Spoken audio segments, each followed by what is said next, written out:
तर मंडळी, लग्नानंतर होईलच प्रेम या मालिकेतना खूपच धमाल चालली. सध्या चौघांची एकमेकांशी भांडणं चालली आहेत आणि आजचा भागात तुम्ही बघितलं तर चौघही एकमेकांशी भांडत आहेत, ते पण बेडवर झोपण्यापासून. आता त्यांची भांडण ठेपलीत बेडवर कोण झोपणार इथपर्यंत.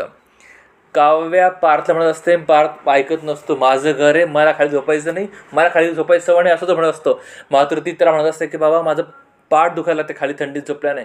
तिकडे जीवासुद्धा नंदीला तेच म्हणत असतं, मी खाली झोपून झोपून कंटाळलो आहे, आता मलासुद्धा बेडवर झोपायचं आहे, माझं घर आहे, माझं बेडरूम आहे, माझं बेड आहे.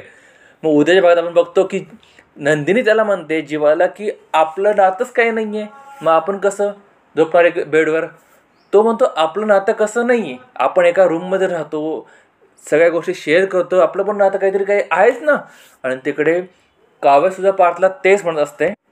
काव्या पार्थला सांगते की आपण रूममेट्स आहोत देशमुख, आणि मी आता जे सांगते ना ते ऐकून वस्कन अंगावर येऊ नका. तो म्हणतो पटकन बोला, मला झोप येते.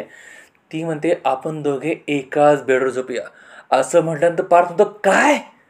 पण पुढच्या क्षणी मग इकडे दोघे काव्य आणि पार्थ बेडवर झोपले दिसतात आणि तिकडे जीवा नंदिनी बेडवर झोपले दिसतात. जीवा मात्र भलता खुश असतो. मित्रांनो, बघूया होतं भागात काय घडतं ते, पण त्या चॅनल सबस्क्राईब करून बेल आयकॉन जरूर प्रेस करा. पुढच्या भागासाठी भेटूया पुन्हा.